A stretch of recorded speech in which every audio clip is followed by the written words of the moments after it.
Hello, welcome to Converging Dialogues. This is Xavier Bonilla.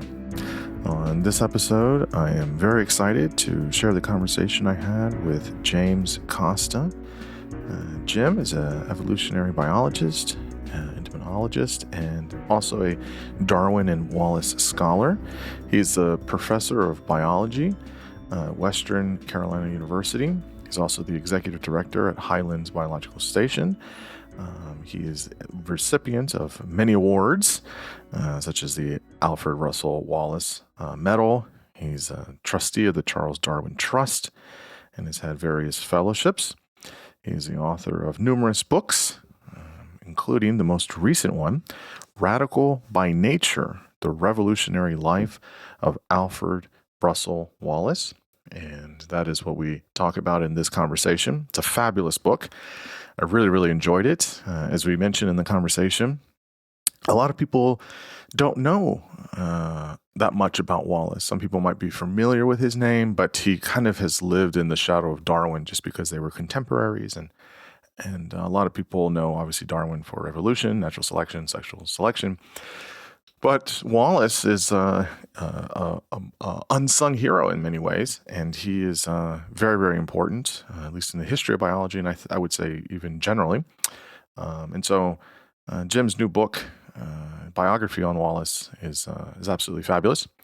We talk about the radical and revolutionary nature of Wallace, especially for his time, and that's a kind of running theme throughout the conversation, which is really nice. We talk about the humble beginnings and inquisitiveness about Wallace when he was a child and where he lived and how he was always in a natural environment. We talk about his apprenticeship that he had where he learned surveying and map making.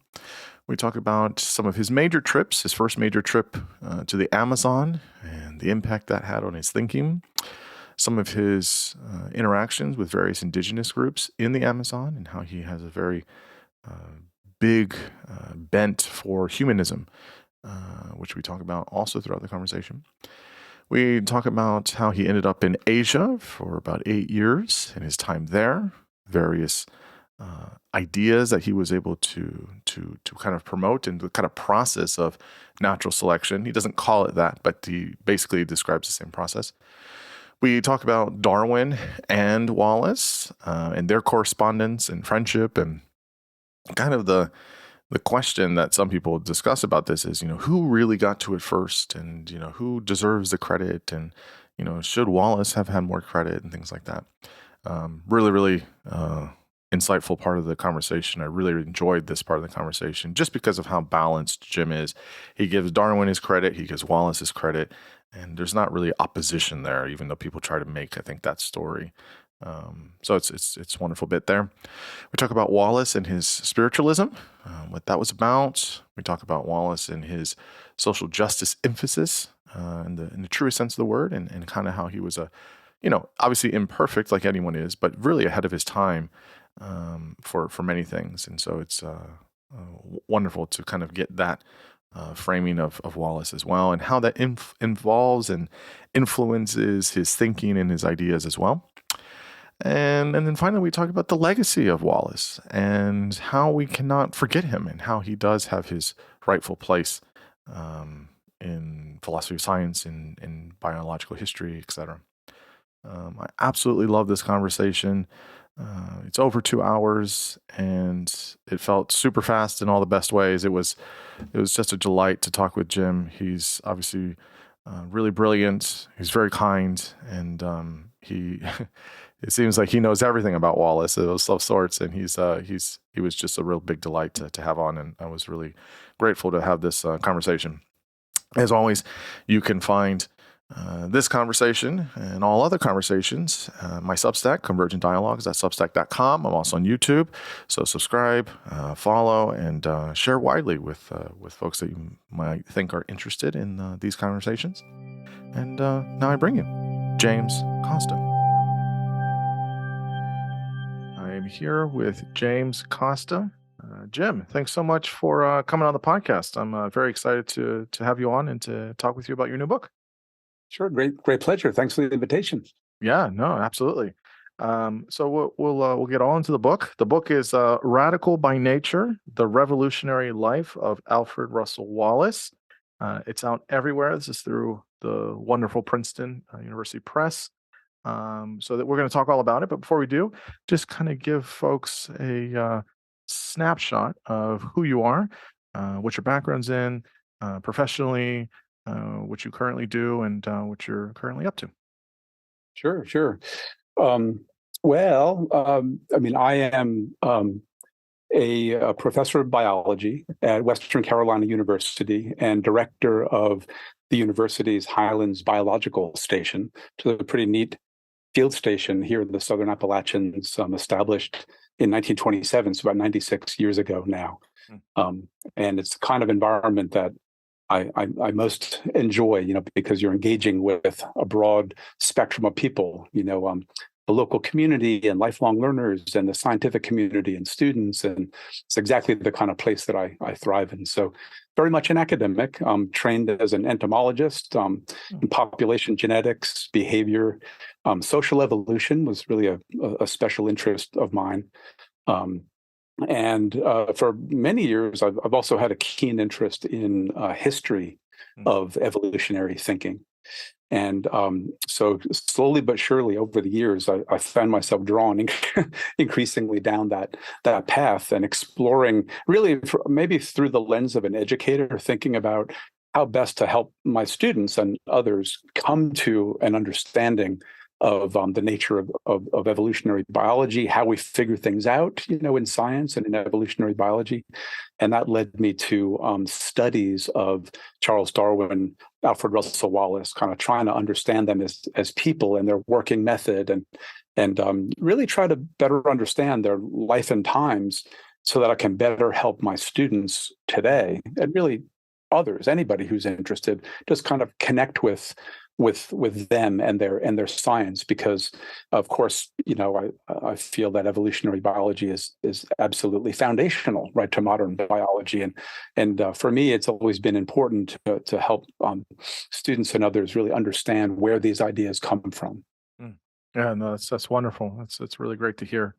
The your book. I know you've written a few books before this, but this one, "Radical by Nature," was, as I was telling you before we started, really spectacular. I mean, I found it to be super informative, obviously, but really kind of has a nice fluidity to it, a nice pace. Mm. I really, really enjoyed how you talked about Wallace. It felt not just readable, but it felt relatable. Like I kind of really uh, understood the man, but understood kind of what made him tick Mm. in much of his professional life and personal life. And so it's really, really fabulous. Really, really fabulous.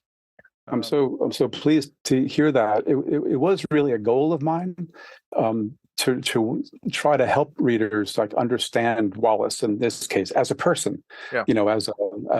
As a very curious guy, but also as in his context of his family, his friends, his time. And so I purposely kind of tried to write this in what I thought of as a rather conversational style. So, as if we could just sort of sit down and just kind of over a beer or something, kind of just kind of give the reader a sense of this remarkable individual. Yeah. Now, some people, some listeners might be familiar with Russell Wallace. Some, I think, a lot of people may not, or they might know the name or whatever. But so pretty much everybody, or most people, know who Charles Darwin is and Mm. his, shall we say, discovery of evolution and natural selection and sexual selection and all those things. Mm. Um, but I think there are a handful of people that would probably say, Mm. who's Alfred Russell Wallace? Who is this guy? And so I guess kind of as a general um, uh, kind of theme here to start. Uh, how is he important to the story of not only evolution but biology generally at the time as a contemporary of Darwin, and then afterwards he lived a bit longer than Darwin, and yeah, as the book, as the title says, radical and revolutionary. So yeah, kind of where does he sit with as a contemporary in Darwin's time, and then what makes him so radical and Mm. revolutionary? Yeah, yeah, very good questions. Yeah, certainly much less well known compared to Darwin, and that's exactly what we need to remedy. Mm-hmm, Because these are both remarkable individuals. But Alfred Russell Wallace is maybe you know remarkable in ways that Darwin is not. He both of them are part of a generation of explorer naturalists. This is kind of the heyday of especially kind of European, or Anglo-American kind of exploration, not exclusively, but largely, um, uh, scientifically speaking, of the natural world. Um, and so there's a whole generation really inspired by the likes of 18th century explorers like Alexander von Humboldt. But Darwin, of course, who needs no introduction, achieved great fame through his, profound insights into this process that we know is natural selection and evolution. But Alfred Russel Wallace, too, independently came to this insight. And I say that he's maybe more remarkable in many ways than Darwin, because Wallace didn't enjoy many of the advantages that Darwin enjoyed. Darwin, amazing guy, but grew up in a rather privileged household, really prosperous family, had best education. He had opportunities to travel the world, financed, by his dad, and certainly, to very good effect, right? Did amazing things. But I've always been struck by Wallace as someone who was largely an autodidact, who left school when he was very young, whose family was relatively impoverished, really struggled, and he's self-taught, and yet he's excited by these same scientific ideas as Darwin and others of their generation. But he has the audacity to sort of think, well, I could do this. I could explore these questions, and it just seems so unlikely, for somebody like him, given his background, his lack of funds, lack of social connection, lack of formal education, lack of connection with great institutions like museums or universities, that he could actually pull this off. So here we have an individual who just really astoundingly manages to find a way, initially with a kindred spirit, Henry Bates, to travel to Amazonia first, later to Southeast Asia, the Indonesian archipelago, um, exploring, collecting, funding his explorations through collections, but really the object being to really, explore these profound questions like the nature of species and varieties, the origin of species, and in the process encountering exotic peoples and all manner of flora and fauna, and just really truly too making the most of his opportunity, and very very creatively connecting these dots in interesting ways, having these penetrating insights in the field, and writing these just really luminous papers from the field. um, for me, just his achievements, given his disadvantages to begin with, make him really stand out. But then, this is not just a one-off, right? His whole subsequent life, is really in itself a kind of continuation of this epic exploration of mind, if you will, where he continues on these these avenues of exploration and figuring things out, even when back home, but also then has these deep-seated interests in social justice in various ways, and wanting to pursue those. So in so many ways, he's so very very different from Darwin. The two are, of course, friends and colleagues, but really very, very different. And it's a pity that Wallace doesn't get, nearly the credit that he deserves for his accomplishments, which, even had he made from a position of privilege, would be wonderful. But given that he made them coming from such a disadvantaged background, he's all the more remarkable. mm, Yeah, that's very nicely said. I believe the book came out this year because of the bicentennial of his birth. Am I right on this? Yes, this year is the 200th Hmm. anniversary of his birth. Hmm. And the actual birth date was back in January 8th, Mm. 1823 is when he Mm. was born. And yes, I would have dearly loved to have had this actually out right in time for his birthday celebration. But it's a big life, and there was much to tell, and Yeah, couldn't yeah. quite Well, get this completed. he surprising. I mean, a lot of people didn't live into their 90s, and that were born in 1823. So the fact that he lived to the 20th century is remarkable. I mean, he's a long, long, long life. So let's we can kind of give some of the broad brushstrokes here of kind of the early beginnings. So Mm, let me make sure I get this right. So he's British, but he's born in Wales and lives there for the first couple years as a child. And you talk about this in the book about how some of the early beginnings of where he lived. So you're talking about how he didn't come from a lot of privilege and he wasn't living in some big fancy house and had all these things. He really was a kind of everyman of sorts. And but what was it, I guess, where he was living mm, early years, first couple years of life as a kid, mm. that sparked his interest just in the natural world around him, his environment, where he lived. Talk about maybe some of those um, early roots, no pun intended, but some of those early Mm, roots for things for him being a mm. naturalist and just an observer of many things. Yeah. Well, his earliest childhood was spent in South Wales. And then the family was English. His father trained, I think, as a barrister, as a lawyer.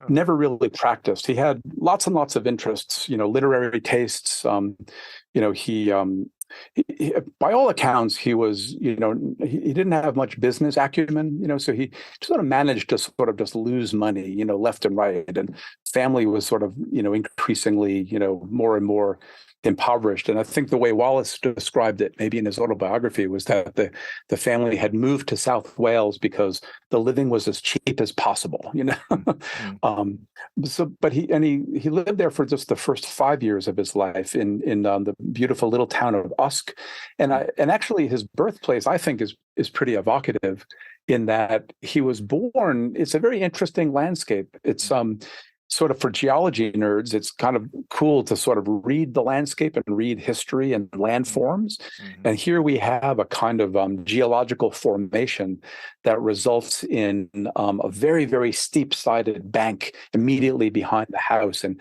in some of Wallace's earliest memories, I mean, there's a river immediately in front. There's a steep bank right in back. There are fossils to be found, and but he is the eighth of nine children. He has a couple of older brothers, and he has memories of sort of exploits, exploration, as little kids will do, with their siblings. But I guess it's fair to say that his taste for natural history and really kind of understanding it as sort of an interesting thing to explore would have come a bit later. The family relocated to the town of Hartford, which was his mother's hometown in England, mm. and it was there that he had his only formal education. But also, again, landscape is very, very evocative. Rich memories of you reading his autobiography of exploring kind of landscape. Some botanizing, the mysterious fossils like belemnites, those sorts of things. Various geological formations. But they were, I think, formative in ways that they can be formative for all of us, in ways that we can't describe. Mm. But that might leave us with a certain sense of wonder or a taste, for nature, that sort of thing. Yeah, it kind of reminds me of a time that I don't want to put any type of hierarchy here of which is more important or not, but even when I was younger, many kids played outside and digging around in the dirt, and I'm sure there's still people around the world that still do that, but but looking at trees and plants and birds and just having this like curiosity about the world Mm, around you.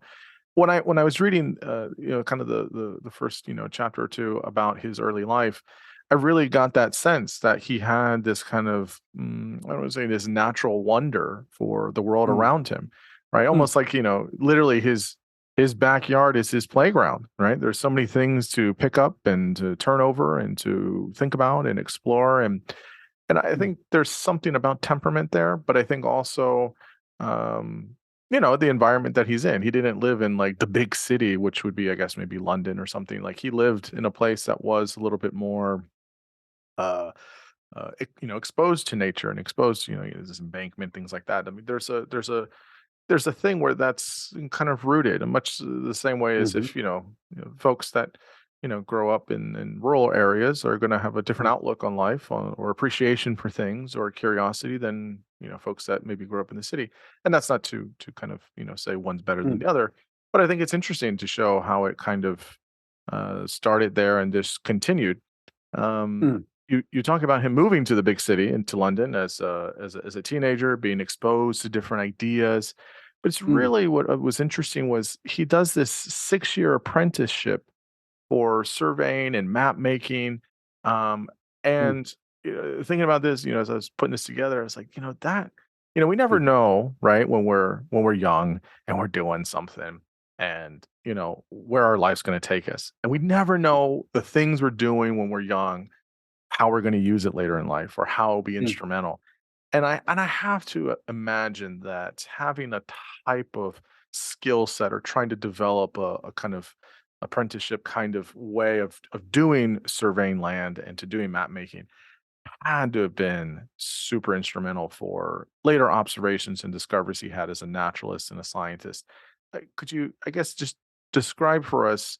And I don't want to state something that's not there, but just how mhm, important was this time of learning these mm, types of skills that really mm. helped him later in his life as a naturalist and scientist. Yeah, yeah, yeah, and I would agree with you. I mean, I think that those skills did help him in more ways than one. So he, as a teenager, as you mentioned, he had to leave school again. Family finances didn't improve; they kept getting worse. And he's finally kind of compelled to leave school and help, kind of support himself and support the family. And his eldest brother is a professional surveyor. The next oldest brother is an apprentice builder in London, and he's first sent to kind of spend time with him, and he kind of boards with him, and he's maybe he's tagging along and helping out a little bit, and he's learning a little bit about that trade, um, and a little bit later, a few years later, tragically, his eldest brother William died, and this was the surveyor, and Wallace went with his other brother John to kind of pick up the pieces, kind of take over the business. But prior to that, he did have some experience with apprenticing as a surveyor. There was 1 year when William had to lay him off. That this business was very slow, and he worked for that 1 year as a school teacher. Um, and so, we had this varied experiences. There was a stint with a watchmaker, a clockmaker. Mm. There was, so between building, the watchmaking, the surveying. Um, I think that to kind of think about his later interests and how surveying may have fed into that or benefited him in some way. One way that it did that, I think, surely was the opportunity to spend long days outside in the field, and really develop an eye, as for a trained surveyor, to be able to, first of all, with orienteering, kind of navigating your way. Map making is a very precise kind of this art as well as science. Mhm, Uh, mhm. but being out there immersed in nature, landforms, geological formations, the flora, the fauna. I think that was something Wallace really reveled in. These opportunities. He was just, one of the working men out there. They would take their lunch under the shade of some trees or shrubs, and it's like long days in the field, and they would board, or they would just stay in remote little country inns, here and there, because as they're making their way, doing various projects, they're constantly kind of on the move. This is the time of great boom in railways and canal building, and the enclosure laws, which of course were rather controversial in Britain at the time. This was where common land was being enclosed and surveyed, so that the tithes that would be paid, say, to the church, would be converted from sort of payment in kind, like produce and that sort of thing, to payment in cash. And in order to do that, there were precise calculations based on the acreage of land, and so very careful surveys needed to be done. And so Wallace, under his eldest brother, is kind of working to help do map parishes and help with the enclosure movement.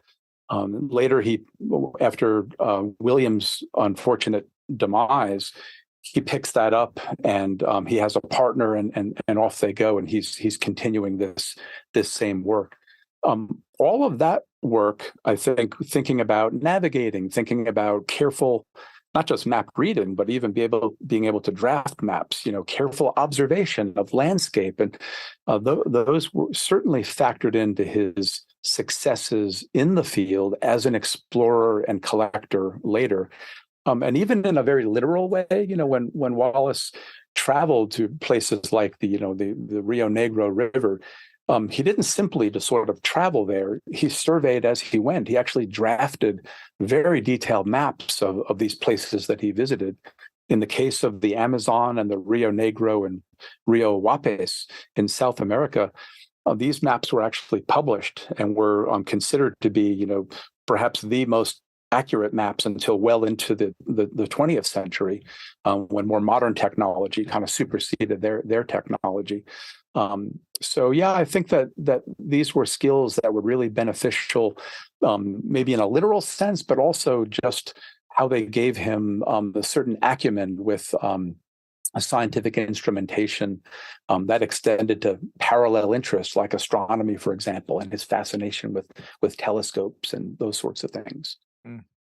Yeah, it's again, it's this kind of life of, maybe seeing some of the financial struggles with his family and saying, well, maybe that's not for me. Maybe what I can do is, kind of these things that I have this exploration of, this wonder, and Mm. not just only using that as like a escapism thing, but really trying to concretely um, make sure that he's documenting many of the things that he's doing and learning how to do that. I think is interesting. It's interesting for him as a person, to say like, who was this guy at, Mm. 1920 that's, doing this stuff. That's very interesting. Again, I don't, probably for the time, maybe not uncommon, but it's just really interesting to see, how he was doing that. You kind of along the lines here, by 21, you kind of give a profile of him in the book, saying that he I think some of this is in his words too, but that he was, he had good reasoning skills, clear writing, a sense of justice, resilience. He also had some self-deprecating things to say about himself as well. I guess, just kind of continue on that thread, just him as a person and just a temperament before he, but we're going to come to his first trip to the Amazon. But before he gets out into the world and really just kind of goes for much of his life out in the world, up to this point, just kind of who was he, psychologically, I guess, Mm. and in terms of his personality and temperament. Yeah, yeah. I think he's probably a little bit. He's not um, outgoing, right? He's a bit reserved, I think. Um, Keenly curious about the natural world, but I'm envisioning him as a bit awkward, socially, um, but enthusiastic about certain aspects of science and nature. And when he can connect with someone with similar interests, they really, hit it off. Somebody like Bates, for example, a kind of kindred spirit. But you get a sense of a very affable guy, Mm. with a very keen sense of justice. And I, I don't just sort of say that. Wallace remarked, very specifically about how, in his education in London, um, again, he had left school. He goes to London. He's kind of working, for a while, staying with his brother John as who was an apprentice builder, and he himself is a kind of apprentice. But he's availing himself of the Mechanics Institute libraries. These are forerunners of the modern public library, where anyone who's interested in self-improvement, you can go and you can read books in that library. You can catch their lectures, usually for free or sometimes a very nominal fee. Opportunities to really self-educate. But in the process too, you can imagine his finger is on the pulse of, these social movements that are really, kind of seismically kind of reverberating through Britain. This is a time of some, or not only the enclosures that I mentioned earlier, right, that caused great discontent among many, but also, various experiments in societal improvement. He had an opportunity to hear Robert Owen, the great Welsh reformer, lecture at one point. He remembered that very clearly. This idea of social justice, of land reform, labor reform, those sorts of things, they really carried through his entire life. Later in life, he became increasingly dedicated to these causes, and quite a few of his later books were dedicated to them. So I kind of see that period as one of great ferment for him. He's maybe a bit of he's kind of a tall, gangly, kind of awkward guy. Really keen on science and nature. Maybe a little bit geeky. That way. Mm-hmm. And then he has this kind of working man's kind of social justice, aspect, that he's introduced to in these halls of science, the infidel halls, as some called them at the time. And so you can kind of see these seeds of several really important aspects of his later his personality, but also his his writing, his efforts, all have their origin, at that time. So I would say, a guy who is liable to really look for the best in people, who feels like people need to be given a fair shake, So he has that sense of justice is finely honed, but also, and we see this a little later too. There's a view of people, in very generous terms. He thinks well of people. He wants to think well of people, and by and large, there's good reason for that. Sometimes it doesn't serve him well, right? Some people do take advantage of that, But many of these elements of his personality you can really see in those years in London, in Leicester, in Neath, back in Wales when he went to take over his brother's business. You see all of these aspects in this interesting period of ferment, I think.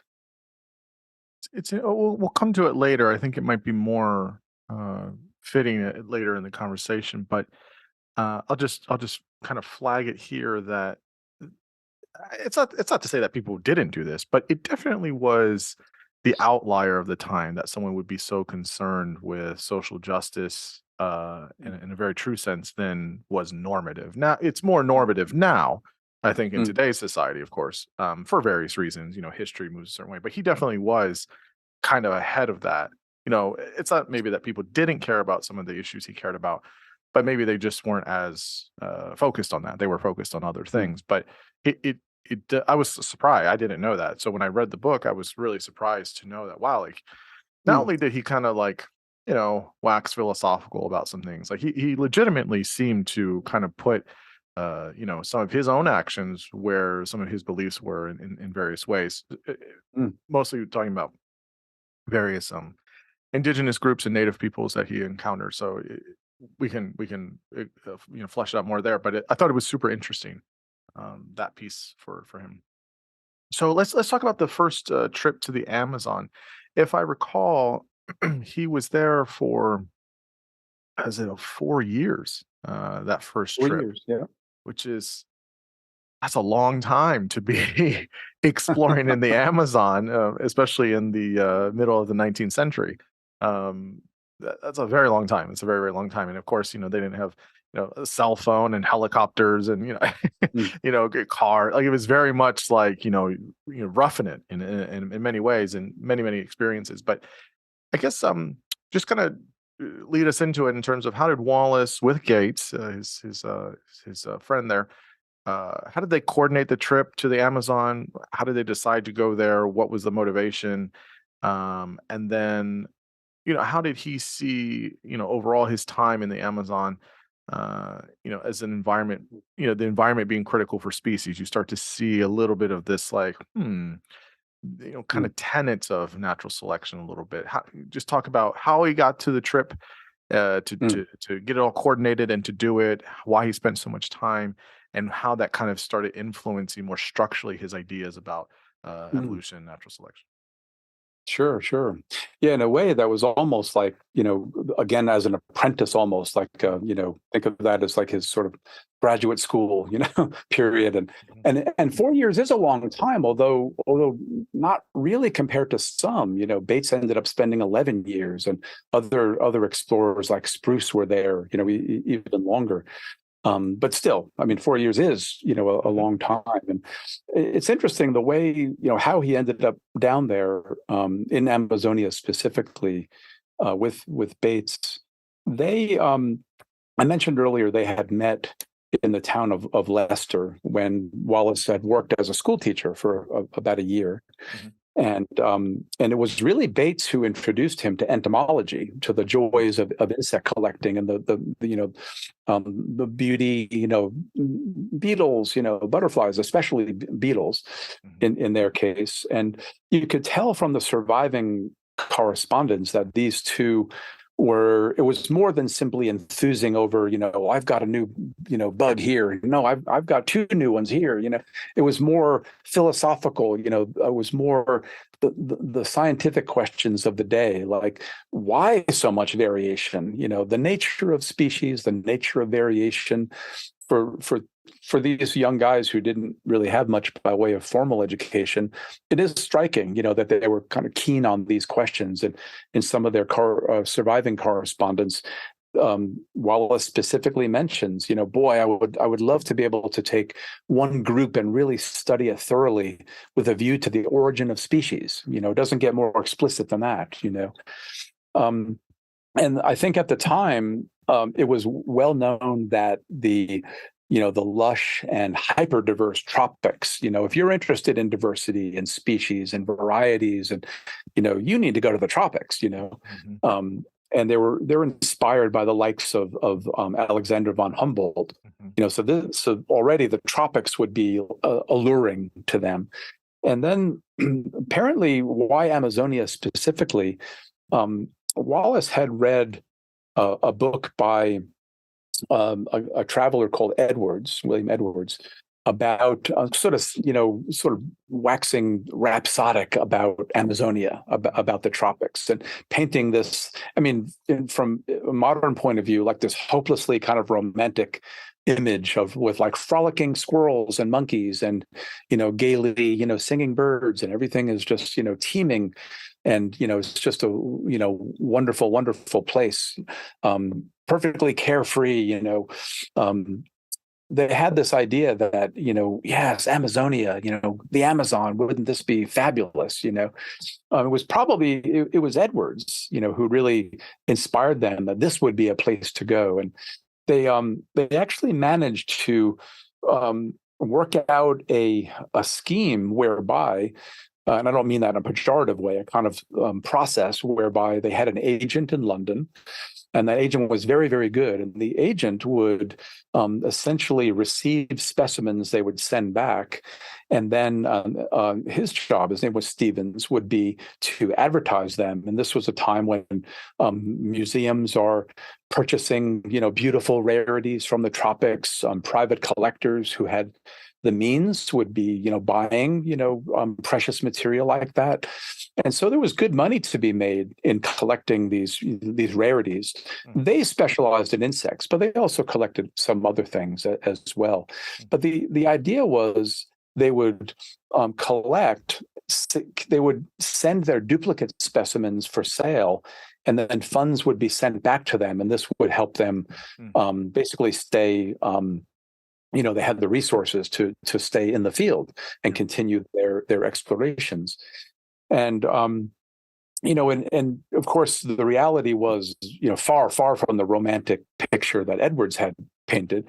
It's tough, it's pretty tough. And actually, we all recognize today how the tropics are, extremely rich in diversity, but for any one species, by and large, very low in density. So actually, it's not like, you just go and like start plucking all the rare butterflies off of a tree. It's actually really hard to find, and so they learn very, very, very quickly, that this was an education. They learned very quickly to rely on local people, both indigenous people, but also the colonial people, like the Brazilians at that time, and understand like where to go and how things work. How things work in terms of logistically. Getting yourself upriver, downriver. How do you send specimens back to London? How do you pack things? How do you deal with the incessant like a heat and humidity, the fungi, the mold, the insect pests that are constantly beset with black flies and mosquitoes, and if they're not careful, feral dogs make off with their specimens, and it's just incredibly stressful kind of environment, and you need to really be able to come up to speed and have a sense of how to get things done. And how to get things done is to have a very good rapport with people, right? To connect with local people, to show respect, which Wallace genuinely had great respect, fascinated by the sort of ethnologically the peoples that he's encountering, learning their languages, recording vocabularies, and but he also can run afoul of some people, and almost has some kind of some real scrapes. After about a year or so, he and Bates decided to go their separate ways and collect in different parts of Amazonia. And his 4 years there probably ended after 4 years, because it took a lot out of him. He was ill much of the time. He was at one point, probably more than once, but one certainly point that's well known by the accounts of the botanist Richard Spruce. He is very close to death.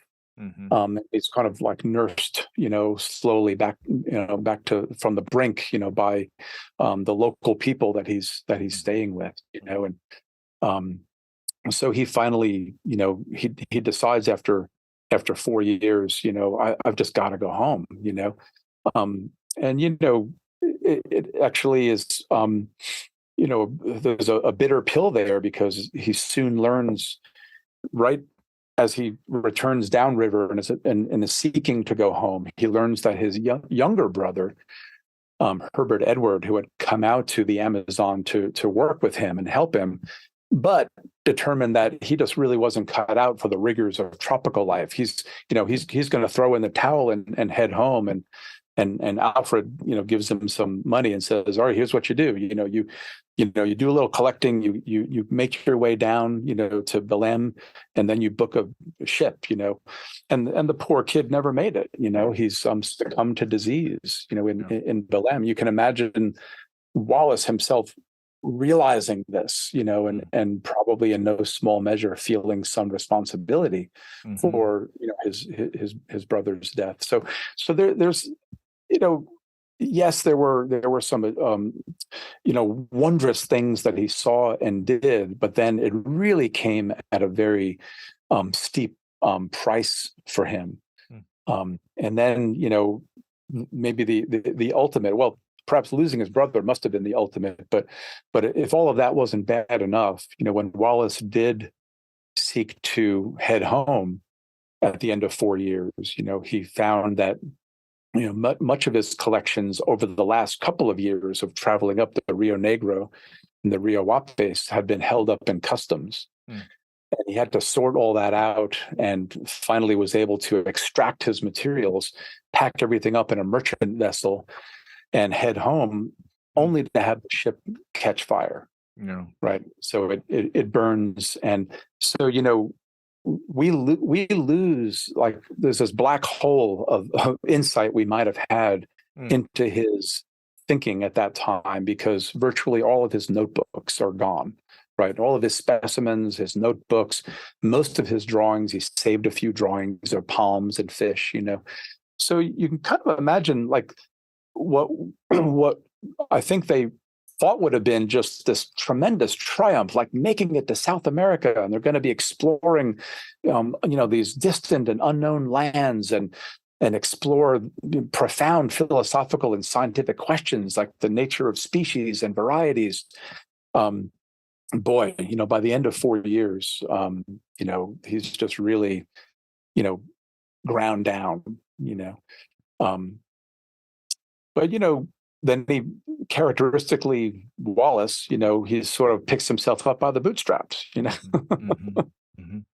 It's interesting. It's absolutely amazing how things went down there for him. And you're kind of giving a snapshot of it. I remember reading it.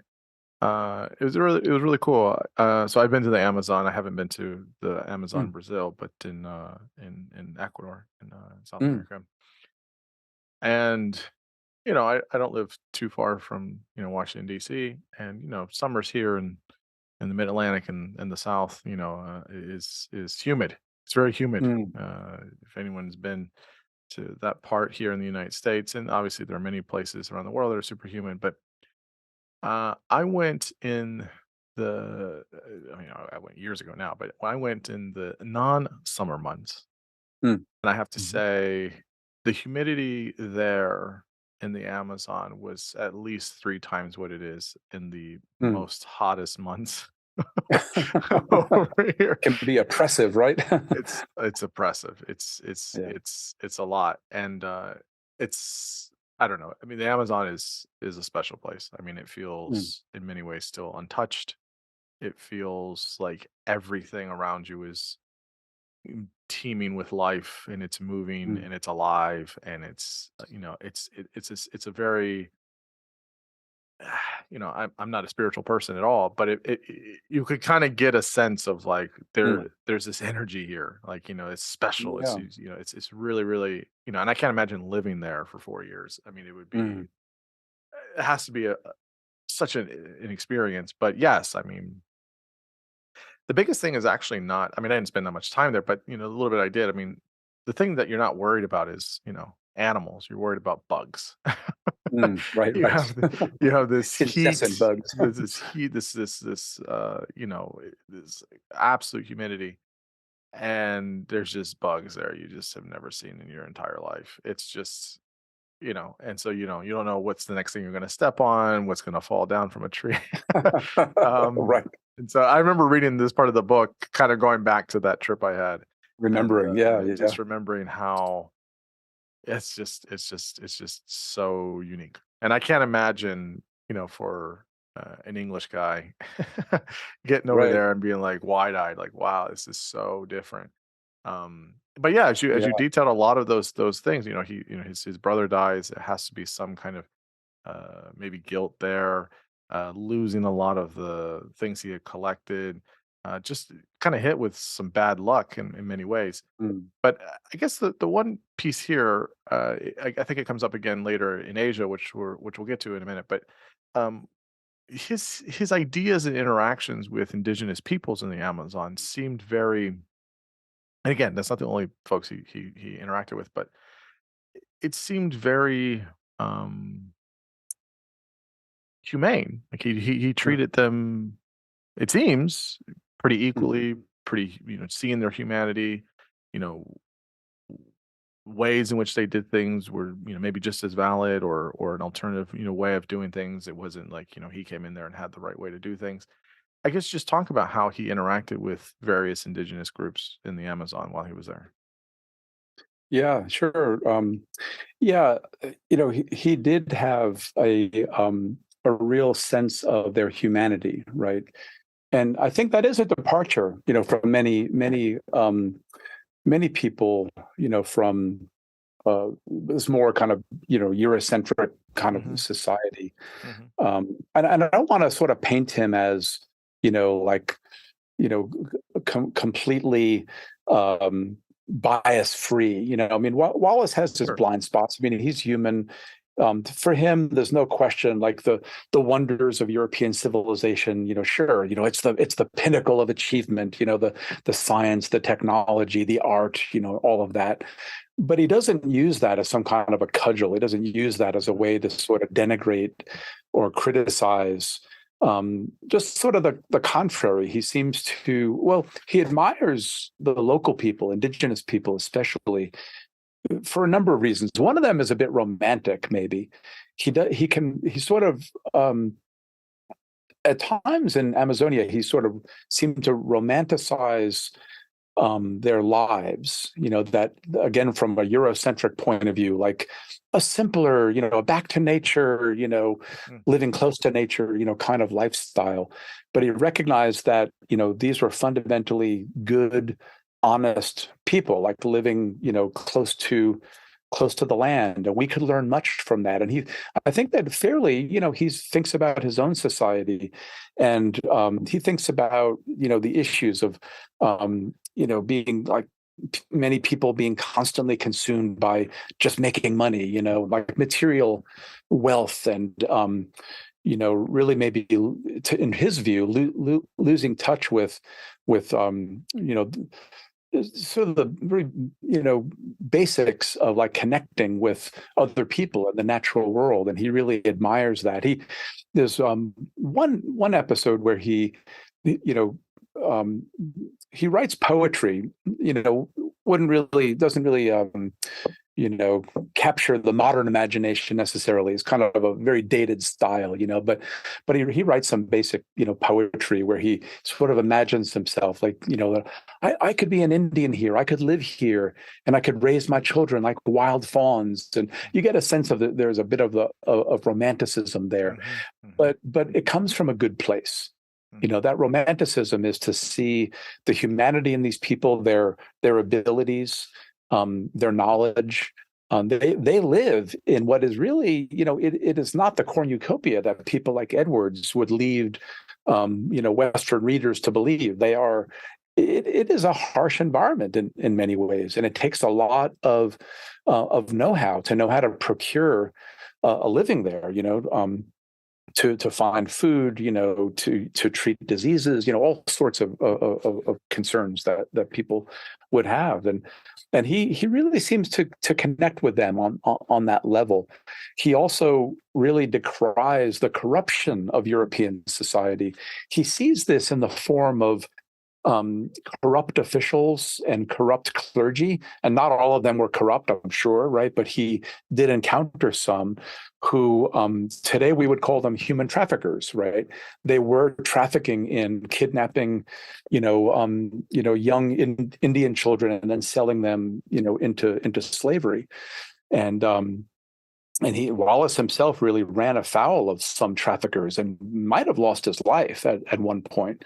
Again, he's sort of wide-eyed and innocent in some ways, and he wants to believe in the best of people. And sometimes people took advantage of that, and it could have been much, much worse for him. Let's put it that way, worse than it was.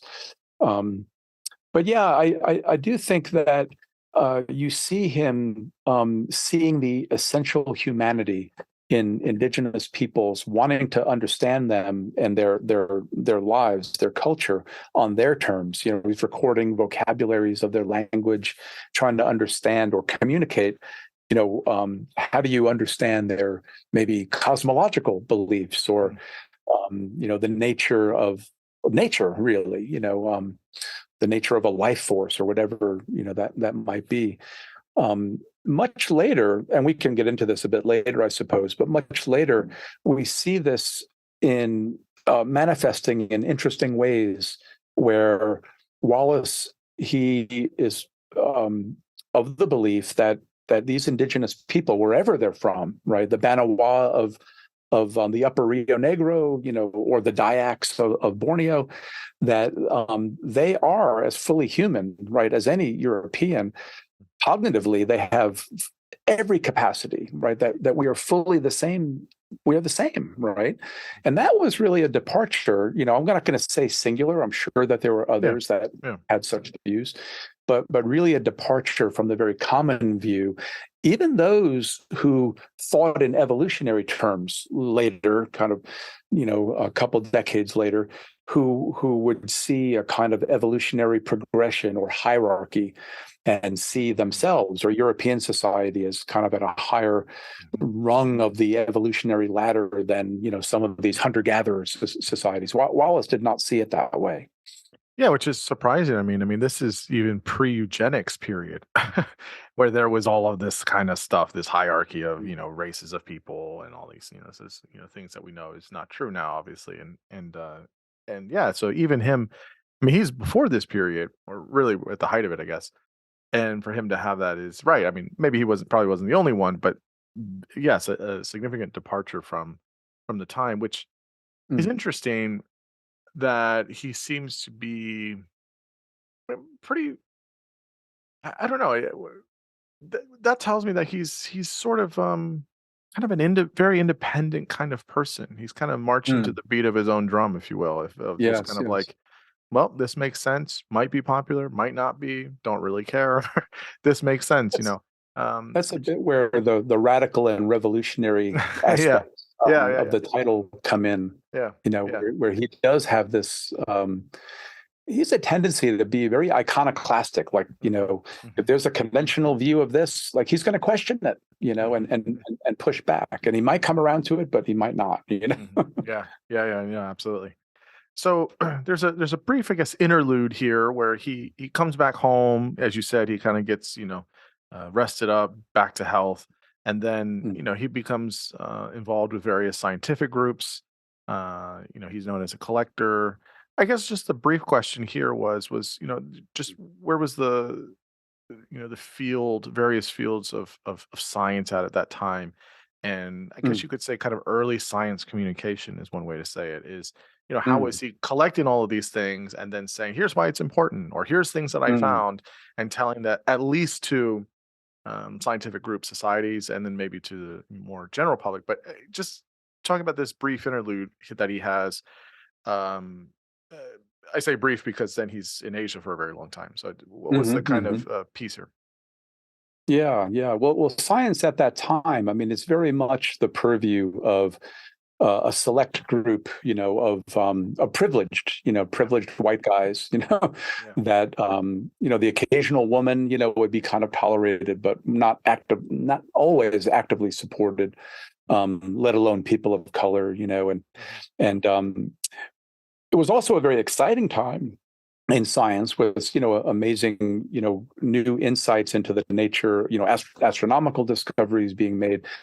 Geology is very much ascendant and mm, very evocative. This idea of a deeper Earth history and the mysteries of sort of an ancient planet.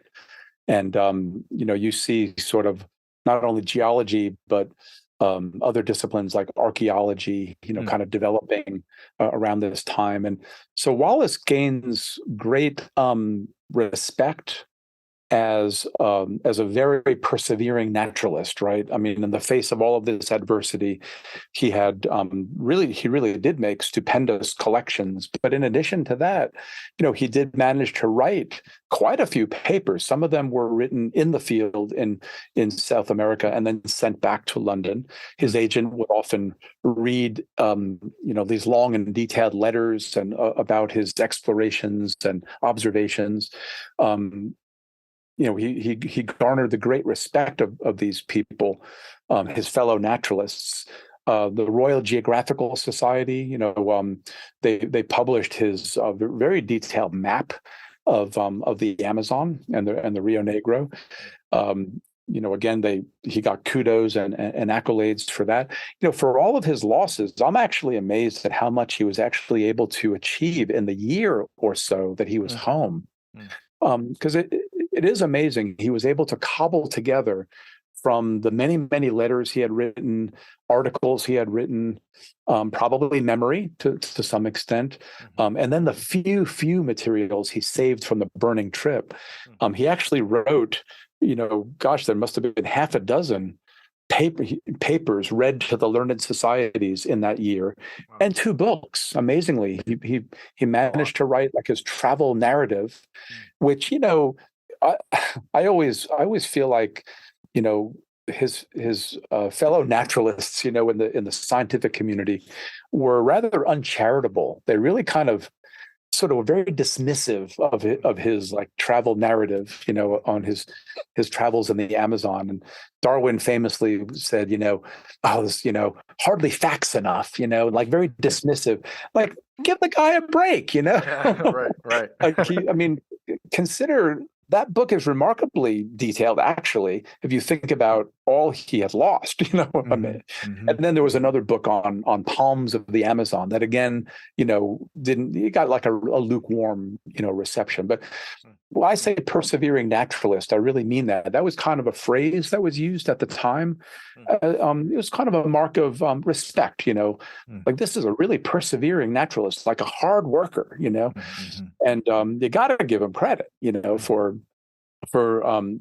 despite all the adversity, doing really, really wonderful things, So he's fortunate, when he and Bates went to the Amazon, they really like bummed their way, they like, they were like in sub-steerage, like in the hold practically of like some, some freighter, that's heading.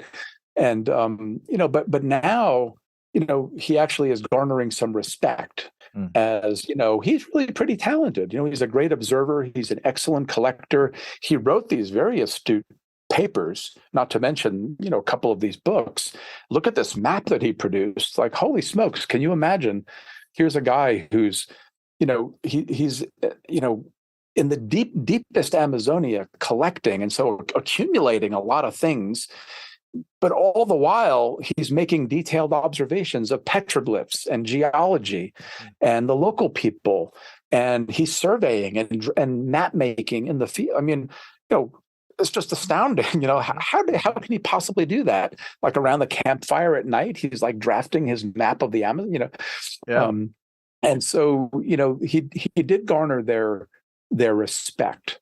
And it is for that reason that he actually gained the support of the Royal Geographical Society to help him on his second expedition, to help him get there, right?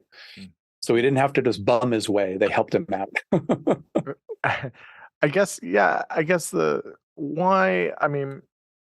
how long did he spend in Asia after this? I mean, many years. There about 8 years. Yeah. So why? I guess he spent a good amount of time in the Amazon. Was the natural progression like, oh, we're going to go to Asia now? We're going to go to Southeast Asia. Was that kind of the natural thing to do, as opposed to going to, I don't know, another part of the world? Or was that, why not Madagascar? I guess, I don't know. Right. I mean, what was the motive or incentive for going to Southeast Asia in particular, like you said, in Indonesia and all of the different islands? Yeah. Well, originally it wasn't going to be Asia. When he was promised help from the Royal Geographical Society, they were going to, let him book passage on a ship going, someplace interesting. It had to be the tropics. He actually considered very seriously and might have gone to Africa, tropical Africa at one point. And for various reasons, that trip just didn't quite take off. I don't know if there was the ship's command changed and it ended up going on a different assignment or what it was. And but there were actually some really good reasons to go to Southeast Asia. First of all, it's possible that he might have felt that Amazonia was getting a little too crowded. He in the sense that a number of naturalists then, I mean, this is known as this incredible place, and a number of naturalists had then, especially because of the exertions of the likes of Wallace and Bates, Richard Spruce, and others, more were going that way. And so probably the one motivation is, I don't want to go back there. I've been there. I've kind of done that. Maybe it had some rather bad memories too, and doesn't want to go back to those conditions. And plus, there are just lots of naturalists heading that way. But Southeast Asia, that was very different. Especially the remoter parts of the great archipelago that we know today as Indonesia. This fabulously expansive place, an island archipelago that's imagine like just spanning the distance of, say, the continental United States. This vast area, only divided up into just islands, great and small, teeming with all sorts of exotic rarities. There were also some practical reasons, to go to Southeast Asia. I think that Wallace, not that he sort of talked about this, but I'm imagining that he recognized that the colonial administration of those islands, there was a kind of network of boats that were making the rounds to different islands, especially in the more western part of the archipelago, and so one could kind of think about, there is a network there in place to collect specimens and get them shipped, back to England, and so that's a practical consideration as well. And so, so for all of these reasons, but largely, he didn't necessarily get to choose exactly where he was going to go, because he was being given birth on a ship, a Royal Navy vessel. So I guess that there's an interesting point that we're gonna, I suspect, get to the most, I guess, for what most people understand about Wallace and his relationship with Darwin in a minute. But it sounds like I think there was some weather concerns. It was just like, a lot of rain. I don't know if it's a monsoon or something like that, but there was some weather issues, and he had downtime while he was in Asia. Yeah. And I remember circling this in the book that you said that 1854 was pretty important during this down period, because this is where we see really the first glimpses of some of the ideas of evolution. I guess talk about some of what inspired him here in this moment. Was it just like, okay, I've done a bunch of things, I've been a few places, I've written some papers, I've, detailed and mapped out all this stuff. I'm here now. I have some downtime. How do I kind of like organize and synthesize all of this into like a cohesive structure and narrative? And then he just kind of started thinking. How did, I guess, it come about, some of these ideas that he was having? Yeah, it's interesting. The timing is very interesting. 1854. This is the very year that he arrives in the East, and you can tell, therefore, that papers that we can discuss in a moment that he was writing at that time clearly had to be kind of, they're fermenting, that he's thinking about this, maybe building on ideas that he already had formulated in Amazonia. We don't know for sure. But he arrives in Singapore, and then he travels to Borneo, to Sarawak, specifically, and in there he had an invitation from the Raja of Sarawak, James Brooke, the great so-called White Raja of Sarawak, who really enjoyed kind of scientific discourse, and had he kind of entertained a sort of scientific salon, various expatriates that would be, in Kuching and environs would be invited to come, and he really enjoyed the conversation, and he had a nice library, and he invited Wallace. He really enjoyed Wallace's conversation. And it is significant. You mentioned the weather. It is significant that these ideas are percolating. They're sort of fermenting. He's also in some interesting society, has access again to a nice library, right? The Raja's library. He also traveled with some of his own books. He traveled with his own little library, right? But you can imagine that can only be so big. That's pretty hard, So during the rainy season, the Raja gives him free use of a little cottage at the foot of Santubong Mountain, near Kuching, and there he says, it's like nothing to do. It's the lousy weather, lousy collecting. All he could do is really, kind of read over his notes, reading his books, kind of thinking about things, and I really do think that the ferment didn't start then. I think that it had started prior to then, but he starts connecting these certain dots, and he has this kind of epiphany.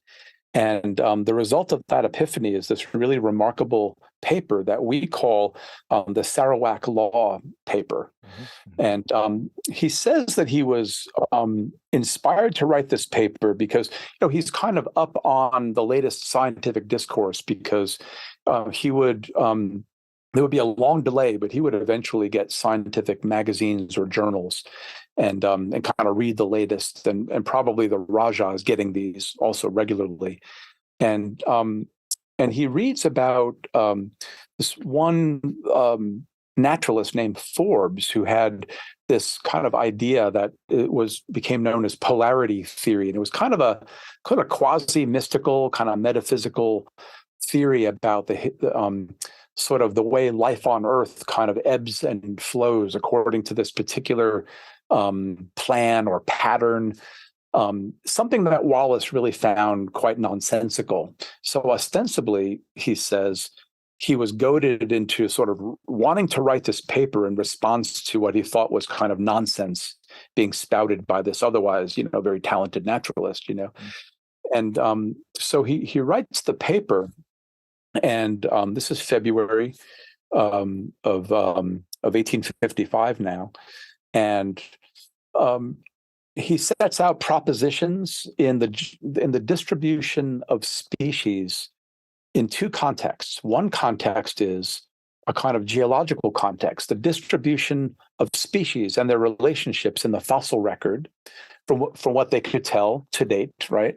And then the distribution of species as you observe them on Earth today, what we would call today biogeography, right? The geographical distribution of species.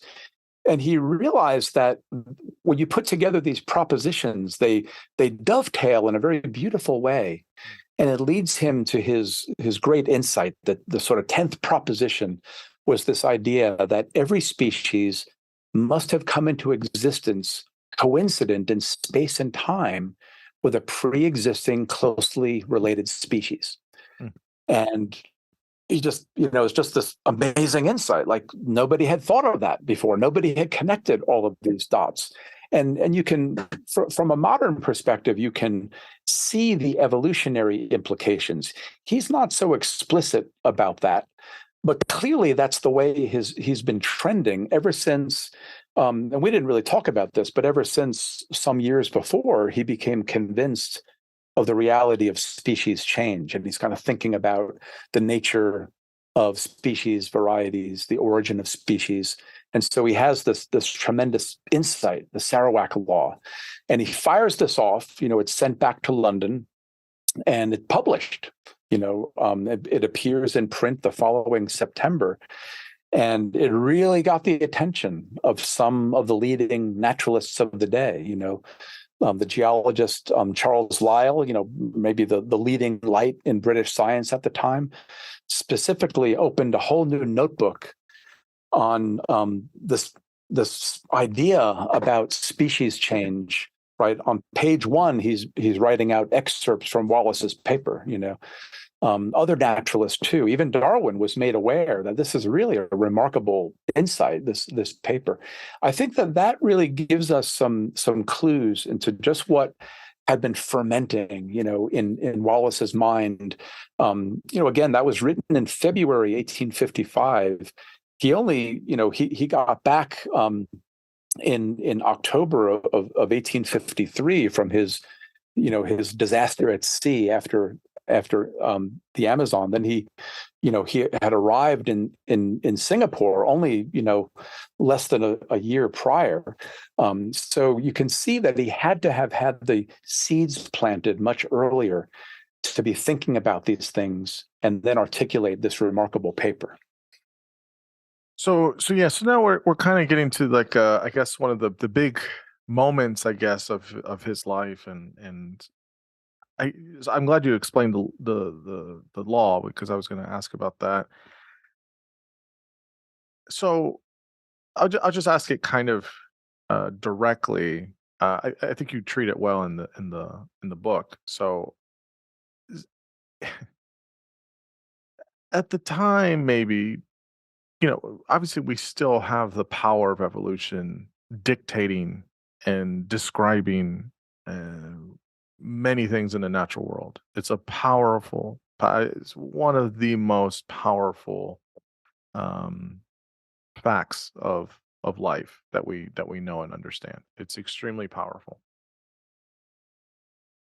I don't know if Darwin and or Wallace thought of it that way. Maybe they thought of it as a grand kind of unifying, et cetera, but that it Mm, would be so tremendous, mm, that your name is going to be forever associated with mm, this, at the time, theory or idea. In the book, you make it seem as if Wallace just didn't care about who got mm, first credit, and did he get credit at all, and it mm, seems that maybe Darwin had a little bit more of his like finger on the pulse here, because he was just kind of like very worried that he didn't want to mm, plagiarize somebody's ideas, he didn't want to steal, he didn't want to. mm, mhm, And of course, there's the whole thing of the publisher, and they're, getting kind of the blame. But did they really kind of were the ones mm, leading the charge? Maybe that was just the scapegoat, all this kind of stuff. mm, But I guess the main question here is it is it true that basically, not exactly, but basically, two guys in the same time frame, independently, with an asterisk next to that, uh, basically realize evolution and some aspect of natural selection. Is that really what we have here? It just was a wild space. They were big naturalists. They traveled the world. They kind of came to the same or similar end results at the same time. mm. Yeah, not exactly the same time. Um, Right, right. so yeah, but the same time frame. It's true, Yeah, but it's interesting. I mean, there's a couple of aspects to what you just yeah, yeah. described that we can talk about. But I might mention up front, yeah, in a way, Wallace didn't seem to care about priority. When this great idea was first announced, and he became aware that Darwin had been working on that. So there's about a 20-year period between the two. And the way I like to think about this is that it's interesting. I make a case for how Darwin and Wallace each pursued strikingly similar lines of evidence and kind of trying to collect evidence and connect dots, in favor of this idea of species change. But it's interesting to note that the ways they went about that and their working method, they're sort of inverses of one another. And by that I mean this, you know, I've called Darwin a kind of reluctant evolutionist. When he set out on the Beagle voyage, he didn't have any preconceived notions about, the impermanence of species and those sorts of things. Um, Over time, he was led down this path by the evidence he saw and trying to make sense of this evidence. And famously, in the spring of 1837, he became convinced that indeed species must change somehow, right? And it actually took him maybe another year, maybe a little less than a year, before he actually hit upon a mechanism, and he dubbed it natural selection. Mm. And then think about this. So this is 1838. And then from 1838 to 1858, when Wallace had his own great insight into natural selection, there's a 20-year period where Darwin is thinking very deeply about the implications of this idea. What does it mean? And how can we see evidence of it in adaptation in nature and in the historicity of nature, the inherent kind of history built into structure and function and those sorts of like clues to an evolutionary history, you know. So he has the Yep. benefit of really thinking. Oh, sorry. Let me pause real quick just to underline Yeah. it. 20 years to think about, again, not that he was only thinking about this, but 20 years to sit on an idea and really, really try and get at it is a And long. really think about it. Yeah. I have not thought about an idea for 20 years. That's a long time. It really is. That suggests that he kind of maybe somewhere understood how big this could be. Maybe. Yeah. Yeah. No, Sorry. he absolutely, you're right. I mean, he absolutely understood how big this could be. In fact, evidence of that, it's really interesting, Xavier, to think about how Darwin and his working method pretty early on, you know, in 1842, he wrote kind of a short essay on this idea. It's historians call it his sketch. And then 2 years later, you know, he wrote like a really lengthy essay, like a couple hundred pages. And it's like a mini version of The Origin of Species. This is 1844.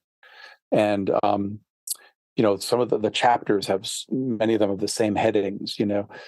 And famously, this is the year, right? 1844 is the year that the anonymous Vestiges of the Natural History of Creation was published, right? So this was the kind of a sort of, we would call it evolutionary, they would call it transmutational tract, like arguing for, you know, evolution cosmologically and, you know, evolution in all things, you know, society and earth and the cosmos and you name it. And was published anonymously, you know, the publisher realizing that he'd probably be in big trouble and this would have very negative you know, repercussions, say the least, right? So it may not be a coincidence that in that same year, Darwin writes the very long essay and then you know, has a fair copy of it sealed in an envelope, right, with a letter to his wife that if he should unexpectedly die, that, you know, she should you know, please publish this immediately. Like he knew the significance of this thing. And I think you're right that he had the benefit of really cogitating on this for a long time. And, you know, so he could sort of come to see nuance, like, you know, like the forerunner, ideas that we could consider the forerunner of modern evolutionary concepts like inclusive fitness in social evolution, like the evolution of insect societies, for example, ants and bees and things. And but Wallace, you know, it's interesting. Darwin's the reluctant evolutionist who like came in a roundabout way to like accepting the idea. But then once he did, he fully embraced it. Wallace, again, the radical and revolutionary of my title, really it speaks to his personality. He is one who he will give time of day to ideas that many other people, maybe most other people, will be dismissive of. One of those ideas was the idea that was in the Vestiges. He read the Vestiges, unlike Darwin. He immediately was enraptured and said, wow, you know, this is great stuff. You know, this guy's right on. You know, whoever the author is, he's right on, right? And he becomes a committed, we would say evolutionist, right? To use the parlance of the day, transmutation would have been the term they used. Um, and so then Wallace, we see in his notebooks and his writings, especially in Southeast Asia, where he's making myriad observations, really paralleling the kinds of lines of evidence that Darwin himself had explored. So I see them as intellectually traveling the same trajectory, but separated by years, right? By almost 2 decades. And then when Wallace finally does hit upon, he has this like epiphany, he's in this malarial, haze. And by his own account, he had this, this kind of epiphany. We can see from his notebooks what he had been thinking about around the same time. Observations that have to do with competition, with population, those sorts of things. He has this eureka moment, right? He doesn't come up with a name for the process. Darwin called it natural selection. Wallace describes the mechanism, and it's exactly that mechanism, but he didn't coin a term for it. But as fate would have it, because he had been conversing, corresponding with Darwin over these questions about the nature of species and varieties, then knowing their mutual interest, he decided to immediately share this idea with none other than Darwin, right? Sent it to him, where, it's like this bombshell lands in Darwin's study. So I think that Darwin had the benefit of all of those years of thinking very deeply about the implications of evolution. But Wallace, he spent those years thinking very deeply about the lines of evidence for it. But really, all of these events of the theory being made public and Origin of Species being published the following year, that was hot on the heels of Wallace's discovery. He didn't have the luxury of really thinking very long about the implications of this mechanism, the way Darwin did. And so in that respect, they're kind of there's sort of an inversion in the way that they explored lines of evidence and made their discoveries. Darwin discovering natural selection first and then exploring evidence. Wallace exploring evidence first and then finally discovering natural selection. I guess a few things about that is, why didn't they just publish together? Why didn't they write Origin of Species together? Or maybe of some way, or Well, yeah, that's a fair question, a good question. Because if Darwin's being influenced by all of the lines of reasoning of how he's coming to this, and Darwin's I've been thinking about this for a long time, I better put this out here before people start really catching on, and I got to kind of get there. Why didn't he offer to Wallace, hey, we've been corresponding back and forth, why don't we write this together? I know you're over there in Asia, I can do 70% of the writing, you do, or however it would, but you'll get your name on it.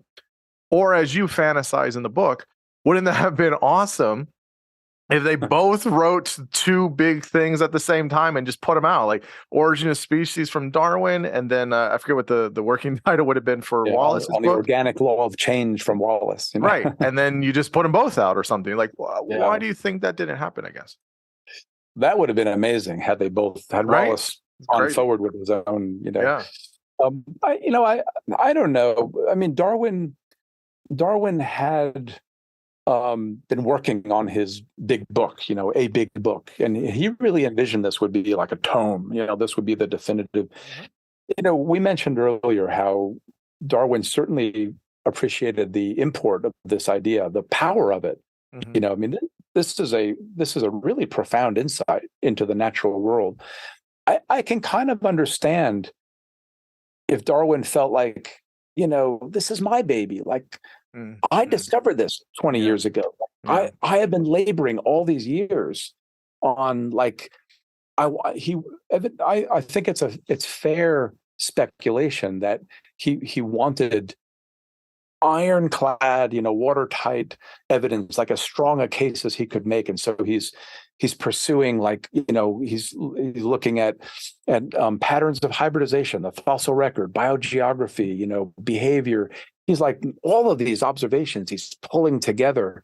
I explored a lot of this working method in an earlier book I had written called Darwin's Backyard, where I envisioned Darwin downhouse as like this like, his personal field station, right?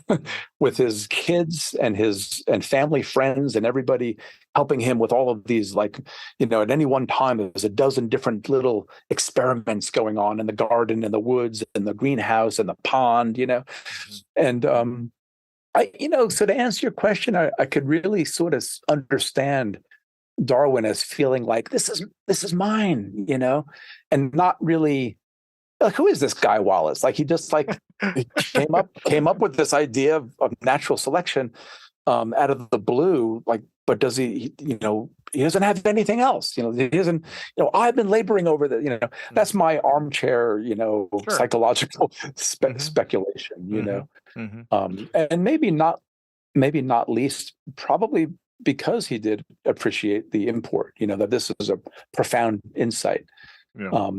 And Wallace's response, again, it speaks to Wallace's just endless, generosity, this generosity of spirit, where like his first response, when he gets Origin of Species, he's like, Darwin's done it. He has knocked this out of the park. Like, this is, his name will live as long as, Newton's, the greatest philosopher. At that point, Wallace, by reading the Origin, which by his own account, he read and reread multiple times very quickly. He's still in the field, he's still in Southeast Asia. And he sees it like, Darwin had pulled together all of these seemingly disparate lines of evidence, many of the same ones Wallace himself had been pursuing. And I think he just has to hand it to Darwin that, wow, this guy like pulled this together into this like just absolutely scintillating book. Like, I could never have done this. I have to take my hat off to him. That's his response. Is that, as you talk about in the book and his kind of correspondence with him, he seems almost to kind of defer to him, almost as if it's like, look, you've been doing this. I may have also found it kind of independently in my own way, which just basically says the power of the idea. But is it more of just like, you run with it because, he's a little bit older, he had been around a little bit, whatever, that kind of thing. And then he kind of, as you say, becomes the first Darwinian. Like, you see him afterwards really kind of, cheerleading him on. And is that, it seems to me, the thing that read out of that, because you could probably, if it was a different type of person or something like that, see someone that would be like, no way, I also found this. Hey, you didn't publish it. Tough shit, man. I'm going to go publish it. That's how it is. Right. That's not, it really, to me, says like, yes, it's really a temperament thing. I think what you say in the book was clear to me. And what you're saying now is that Darwin really probably does really deserve the credit for evolution and natural selection and everything. But, the fact that he, how this correspondence went, I think it's a really big moment, very charitable of Wallace as well, because he very much could have taken advantage of that. He could have a very different, more combative, personality. It could have been very ugly, certainly. I think, today in modern science, we do take publication as the kind of like whoever publishes first, they've reached the finish line, Right. And that was less clear, or maybe in flux in the 19th century, where there was, it was a common and maybe sort of gentlemanly thing that the originator of an idea, regardless of if it was published or not, is given due honor. There's some of that going on, and probably some practical aspects. Hard for us to understand, get in Wallace's head. We can certainly see in some of his first letters that he's writing, singing Darwin's praises. He realizes Darwin is an elder naturalist. He's pretty famous by then, even with that, before Origin of Species, is very well known. He is very much part of the scientific establishment. Yeah. I've made a case, and I think there's very good evidence for this, that, Wallace, in his kind of iconoclastic way, as he's working in his notebooks, right, thinking about this, he's planning on taking on Charles Lyell, the preeminent geologist, whose famous Principles of Geology included in the second volume a lengthy rebuttal of the idea that species can change. Mm. And I think it's fair to say that this was taken by many, maybe most naturalists, as fairly like that's the final word on the subject. That's the damning statement. Lyell has spoken. That's it. And he has like all these arguments. And in Wallace's most famous and important notebook from Southeast Asia, there's a long section where you can see the structure of his planned book. He's planning on taking on Lyell, not in a disrespectful way. This is in the spirit of scientific discourse, right? He's writing out Lyell's arguments and then he's rebutting it, writing out the next one, rebutting it. When Wallace sends his paper to Darwin, it's not a coincidence that he says to Darwin, if you think this is worthwhile, can you like show it to Lyell, right? Like that's really who he's trying to get to.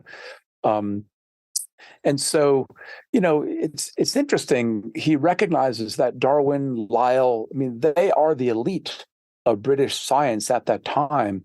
And I think he probably recognized that thanks to his independent discovery, as he writes in letters like to his mom, he says, wow, this is amazing, this will assure me the acquaintance of these eminent men. So think about like the Wallace of when he's in his teens and early 20s, the Wallace of an impoverished family, the Wallace of like leaving school at 13, the Wallace of like working hard to make a living, self-taught, and here he is, an entree to like the upper echelon of British science. You can kind of imagine that some of that is in there too. He's respectful of these more eminent naturalists, but I don't want to say that he's respectful in the sense that he's going to be simply groveling. Like he doesn't hesitate to put his ideas out there, to take on even the most august, intellectuals of the day, but in a respectful way, in the spirit of discourse. So there may be some of that. Some people have speculated it's a class thing. Like he wants an entree into that class, and the way to get that is not to create a scene, right, but to be gentlemanly about it. Well, maybe I don't know. I think he's genuine in saying, this guy Darwin is amazing. He had this amazing insight. He wrote this epical book. We must give him all due, kudos and accolades. He's genuine about that to a fault, right? Yeah, it's interesting because like if my math is right, Wallace is 35 or 36 years old. He's still pretty young. And Darwin's in his early 50s. I mean, That's there's a significant age gap there where it's like not tremendously, but enough where it's like he's the kind of more seasoned veteran kind of person. As you said, he was already famous, so then it's like, okay, like here's we're gonna get behind Darwin, and I've kind of already found this out on my own, some aspect of it, so like it definitely holds. That just doesn't. I find that maybe not. Maybe this is the cynic in me. I just don't see that happening today. I mean, if the 35-year-old doctor finds a cure for cancer, and there's the 50-some-year-old doctor that's been doing this research for 25 years, I mean, I just don't think it's like, you know what, you take the credit. You found the cure, but never published it. But never published it, right? Like that's not going to happen. Like there's no way that's going to happen. Like, I mean, maybe not. Maybe it will be a whole, like, I'm sure there'll be politics behind it. But whenever that happens, there'll be a whole team of people that found it or something like that. But I mean, yeah. I mean, I think that it's interesting though, the time frame. You You talk about the two Wallaces. So this is interesting.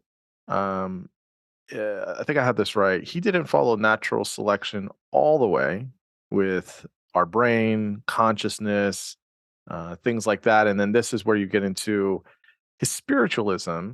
mm, Um, so I guess talk about how far he went with natural selection, the spiritual aspect of him, and how maybe some of his spiritualism mm, obfuscated some of the advancements of the theory. Does it mm, sound less like a personal belief, but more of like, well, let me do some of these gymnastics, to kind of make it all fit. How does his spiritualism kind of fit in here? And then how mm, did that kind of sit with other people that maybe knew about that and said, "Oh no, mm. man, this is a little kind of getting far out here." How did it kind of Right. was it received? Yeah. Yeah. Well, initially, I think it's fair to say that he did take natural selection the whole way. The Ah, whole kit and caboodle, humans. right. Our brains and everything. And for the longest time, I mean, again, part of Wallace's kind of so-called the radical in Wallace was, and the iconoclast in Wallace was, he was a self-avowed skeptic, religious skeptic, maybe even atheist, far from far from orthodox at any time. Um, and so one that was given to material explanations for things, right? But there were clearly, interests on Wallace's part in kind of really puzzling and really for the time and maybe even today mysterious aspects of of ourselves and maybe aspects of the natural world. And so for example, profound questions that we still grapple with today, like the nature of consciousness. I mean, it's hard to really kind of I don't know, wrap our minds around our minds, if you will. That it's truly remarkable. And Wallace, he had discovered um, some years earlier that he seemed to have a talent for this. It was almost like a parlor trick that was all the rage, right? And that was like mesmerism, which I guess is kind of a forerunner of, like, we would call it hypnotism today. Mhm. And the power of suggestion and, like, how does that work? Like, and what, like, Mhm. I mean, it was quite mysterious. And even all through the 19th century, there were lots of speculations about, you know, powers of mind and, is something emanating from mind, or how, is kind of how does this even work? And when Wallace discovered that he had this ability, I think it fed into this idea. Phrenology was prevalent at the time. The nature of the brain and the mind was very much black box question. And so Wallace initially was sort of fully on board with a naturalistic explanation for humans, including our minds. And in fact, in 1864, so just a couple of years after returning home from Southeast Asia, he published a really important paper. He read it before the Anthropological Society, and it was a truly original hypothesis. And it was an attempt to basically at the same time, he could kind of explain patterns of human so-called racial diversity and deeper evolutionary history by positing that natural selection acted upon human progenitors. So clearly, there was no question that we are, closely related to the great apes, right? We are primates, and so you have this divergence from that lineage. And so you have a physical change, but then at some point he speculated that selection is operating on body and mind, but that at some point, for reasons that may not be fully understandable, um, qualities of mind began to take center stage. That selection began to act more and more on mind and less on body. That properties of mind became all important in human biology. And for him and others of his time, it kind of went hand in hand with a whole suite of characteristics about our cognitive capacity, our personalities, our ability to for abstract reasoning, our manual dexterity, the capacity for language, and the anatomical changes that have to accompany these things. So he's imagining that you suddenly hit an inflection point and selection begins to operate on mind, and the body kind of is in a freeze frame. We sort of stop evolving in a way physically, which is why we're sort of like the naked ape, kind of thing. With this bulbous head, and we're not a whole lot of hair and all of that. And then, but the mind, selection is honing, can kind of imagine it as sociocultural evolution, maybe is the way to think about it. And that humans are social animals, and that this becomes like the most important aspect of our evolution, and the evolution of culture and society and language and all of these things. So that was his early model that was really so original that Darwin himself actually incorporated it into his famous book, The Descent of Man. So Darwin saw the value of this. He wrote to Wallace and said, wow, this idea is really new to me. Like, I've never heard of such a thing, deeply impressed, right? But Wallace, again, he's always speculating about the nature of mind. And he also, beginning about the mid-1860s, he becomes enamored with this movement called spiritualism. And there's lots of speculation how this happens. We know that his sister Fanny is a really into it. That might have been one entree.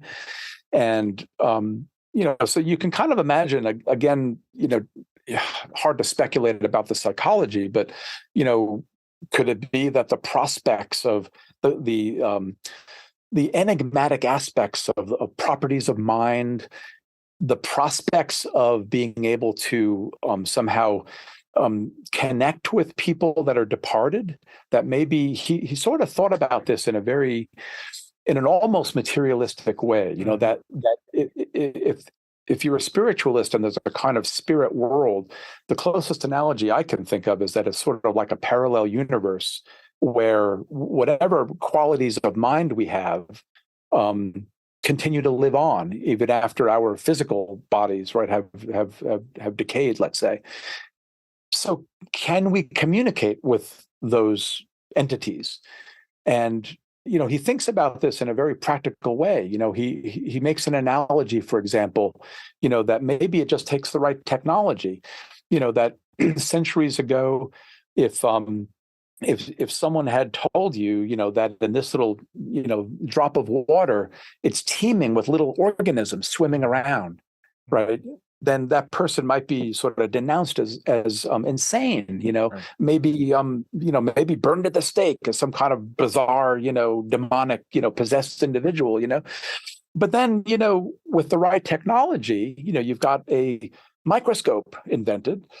Wow, it opens up this whole new world, right? Thanks to the technology. And so something that would have been thought utterly impossible or maybe insane centuries ago, we now, as a matter of course, anybody can take a drop of pond water from their, yard and look at it under a microscope and behold the protozoa, and other things. And so he sort of uses that as an analogy to say, well, maybe there is this other world we can't detect it. And if it did exist, that wouldn't contravene the laws of nature. Maybe the limitation is our own perception. Maybe we just don't fully understand the universe in its complexity. And, that's a reasonable argument. That's a perfectly reasonable argument. I mean, think about how, radio waves are coursing through us, all the time, wholly unknown until the right technology was, invented, right? So there are aspects to the universe that we were ignorant of until we had the right technology, But that kind of leads him, it feeds into this iconoclastic personality. He wanted the scientific community, right, his colleagues, Darwin, Huxley, take this seriously. How can we test this, And they're all like, this is nuts. Like, they want no part of this because, it's kind of tied up with seances and mediums, and it's like seems like quackery. And a lot of these mediums seem like all they're just duping people, soaking them for money. And so, but Wallace, it's characteristic maybe of his personality, and this is maybe where he really has a blind spot, right? Where he's the kind of guy that he digs in his heels. He's like, well, you guys are not taking this seriously. How do you know? And then, like some medium will be exposed as a fraud. And then they'll say, Darwin and others will say, see, like these people are just, they're charlatans, And then he'll say, well, yeah, there are some bad apples, but it doesn't mean that all of them are like that, right? There may be some perfectly honest mediums, and they really can communicate with this other world. How do you know? And so it kind of goes like that. He kind of digs himself in, and then he becomes, frankly, a bit oblivious or impervious to what maybe you and I, and certainly Darwin and Huxley and others, would have taken as rigorous scientific arguments why this is probably quackery or something. He wouldn't buy that. And so that leads him down this path of then saying, if I'm going to be logical about natural selection, then let's apply the logic rigorously. And if you apply it rigorously, then according to his friend Darwin and others, gradual stepwise evolution is the way things change.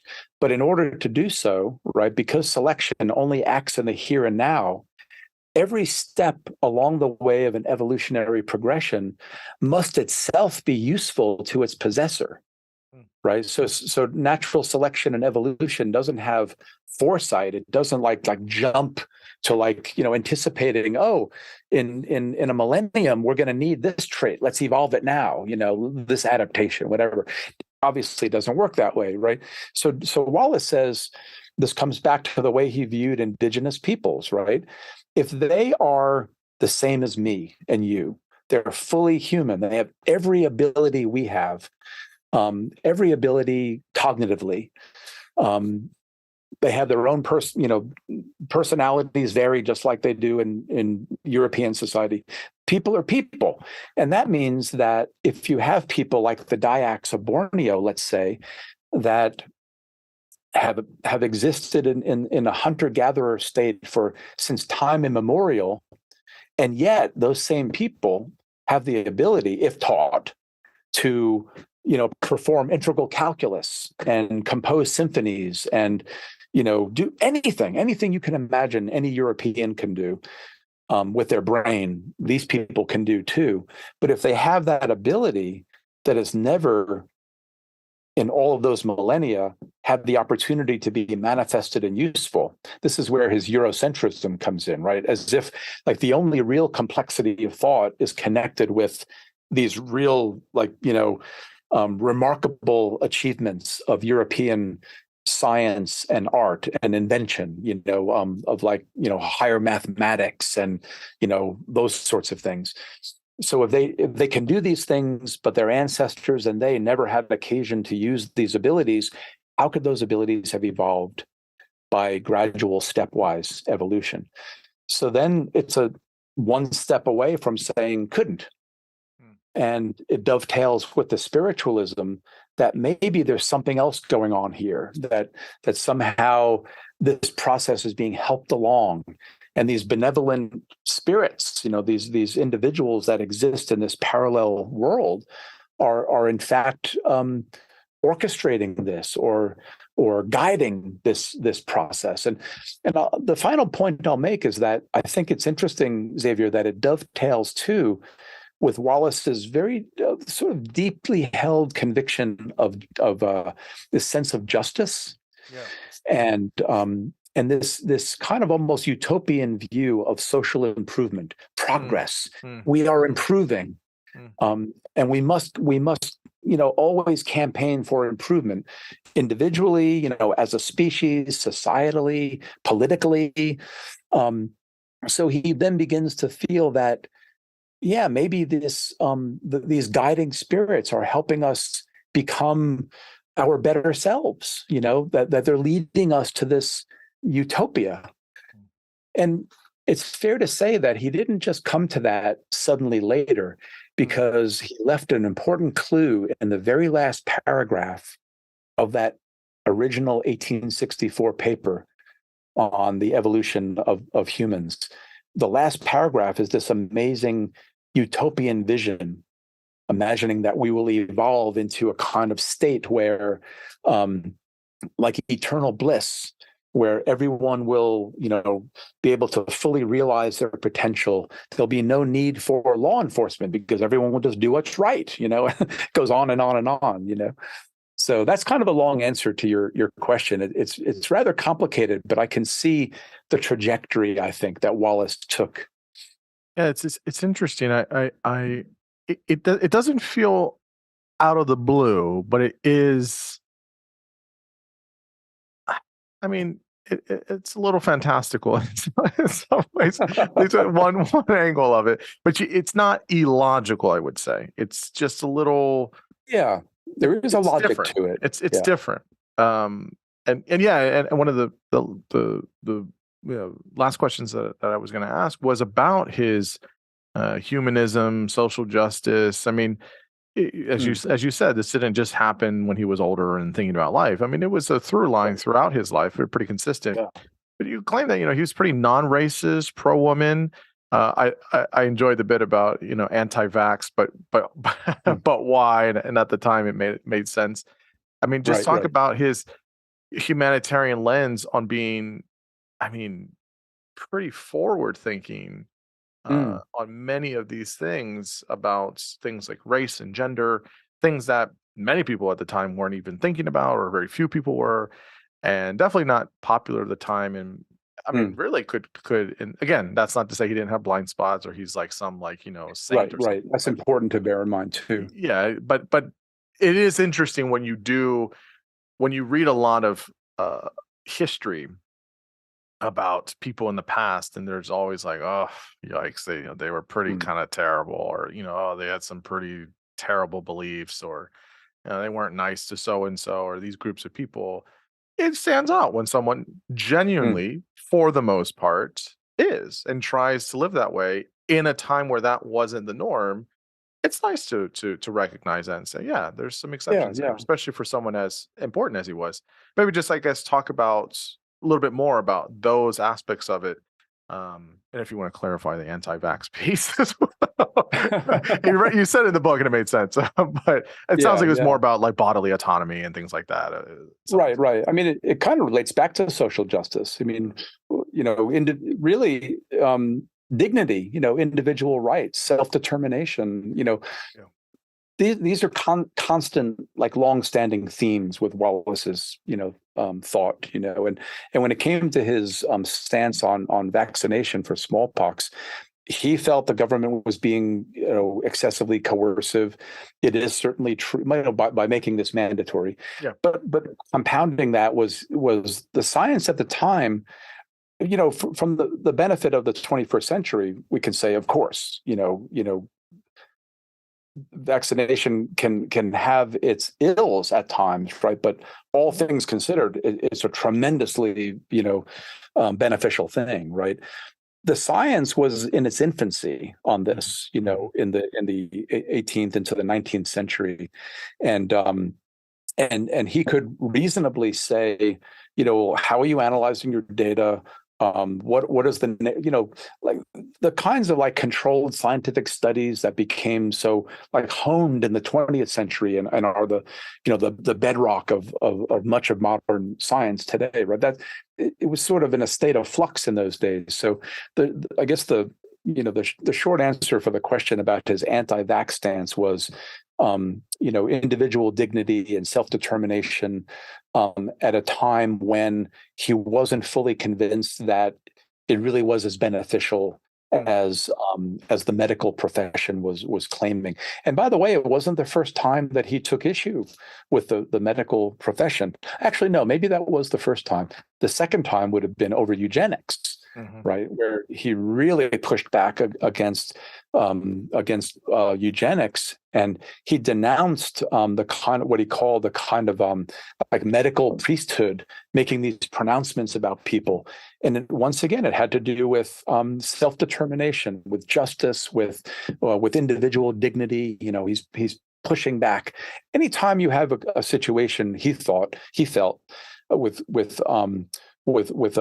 like government as a kind of powerful institution, coercively trying to get people to do certain things, he really he chafed at that big time. you know um so but yeah, I do find it fascinating how many strands of his kind of, I call it broadly, social justice interests kind of come together later in life, not to the exclusion of his science, because he's still publishing amazing science, practically all the way through. I mean, his last like landmark, let's see, would it be his last landmark scientific book might be Island Life, which is really like a founding document of modern island biogeography. That was 1880. But he thinks about he thinks you mentioned earlier, sure, we have to acknowledge there were blind spots, and I don't want to paint Wallace as like just Yeah. this paragon of like Right. completely and free of these biases. He had certain biases, Sure. a certain Eurocentrism. Hmm. He did champion women's rights and the women's the vote for women. Hmm. Earlier, maybe he could have done more when he kind of caved on, issues about whether like women should be admitted to certain scientific societies, Hmm. which he disagreed with, but then he kind of like went along with, what was being decided by others. And you can kind of like, from a modern perspective, you might say, you should have pushed back more again, Hmm. against that, Hmm. but but really, I think you're right that at a time, in a place when, so many were, everything was black and white, and it was crystal clear that there was sort of inherent superiority of certain people over other people. And, whether that was people of color, whether it was women, and denigrating them in various ways, that he stands out as one who absolutely did not, embrace that narrative. And as you mentioned earlier, he's someone who really, he doesn't just kind of talk the talk, he walks the walk. John Stuart Mill, the philosopher, invited him to be like the founding president of the Land Nationalization Society. He took that very seriously. Every year, faithfully, he gave a lengthy presidential address. He's campaigning for land reform. Now you can imagine in Britain at this time, the idea of nationalizing land and redistributing land, and this went over like a lead balloon with the establishment. And his scientific friends are rolling their eyes and they're like, it's like another distraction with Wallace, and why doesn't he just stick to his science, and but he really believes in these things. Labor reform. He's very much an Owenite socialist. And then in the late 1880s, he out and out declares himself. He says, I am a socialist. I'm a thorough socialist. He really believes that, he again, it's a utopian streak, maybe. Yeah. He's thinking about societal improvement. We must campaign to improve the lot of the downtrodden in society, right? Give voice to the voiceless. He's all about that.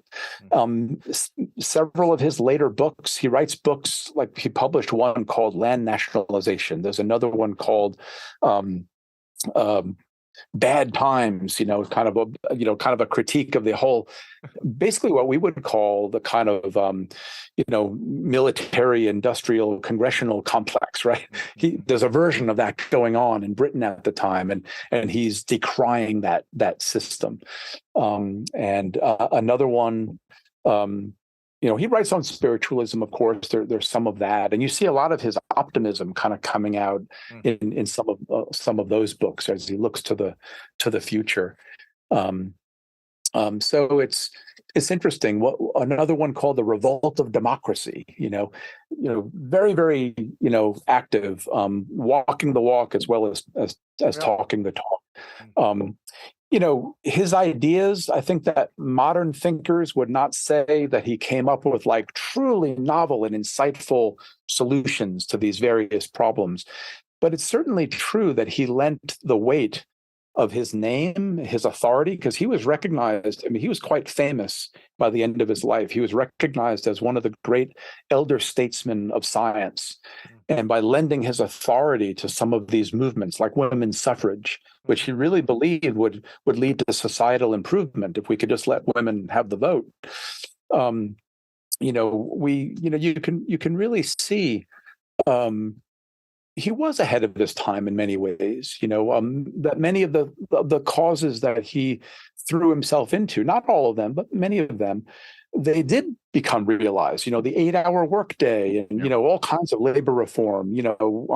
Women's suffrage, and certainly we, for all of the problems that we maybe even still face today, it's a more just Yeah. society in so Yeah. many ways than Absolutely. they lived in at that time. Hmm. And you can really see many of those elements of things that Wallace was campaigning for as having been realized, come to fruition later. And I don't want to say that he's responsible, but he played a role. He Yeah. lent the Yeah. weight of his voice. Yeah. Yeah. Absolutely. I fully agree. And I mean, that's just one of the nice things that you really highlight. I mean, in the book, you could have just kept it on the science or his travels, but it was really nice to get that angle as well because I think it's an important part of of his story and just within science at the time. So the final question here is what's the legacy of Wallace and how can we make sure we don't forget his tremendous place in our Mm, history of science or philosophy of science in some ways? Obviously, we've been talking some about the social issues, but just in general, overall, both on the science side, maybe on the more personal side, mm, he is a little bit forgotten, or maybe better, sometimes in the shadow of Darwin. And so, mm. how do we make sure we have an accurate understanding of his legacy and we don't forget him? Yeah, yeah. No, that's a very good, an apt final question, really, to think about his legacy. And I think I am not one of those who would ever. And there are some like this out there who would seek to tear down Darwin to raise up Wallace's profile. And so while Darwin is rightly honored, and Darwin, like, Wallace will never be kind of an equal light. I mean, for a number of reasons that we can't get into now. Darwin, the name is a household name. His name, for good or ill, has been attached to a number of things, including social Darwinism, right? Although Darwin himself would have, been appalled. Yeah. But to answer your question, though, so what can we do? I'm not sort of on the illusion that Wallace will be up there, shining in the firmament right next to Darwin. But we can do right by the guy, right? Now, 2013 saw the centennial of Wallace's death. There had been a lot of very good Wallace scholarship, of course, in the 20th century.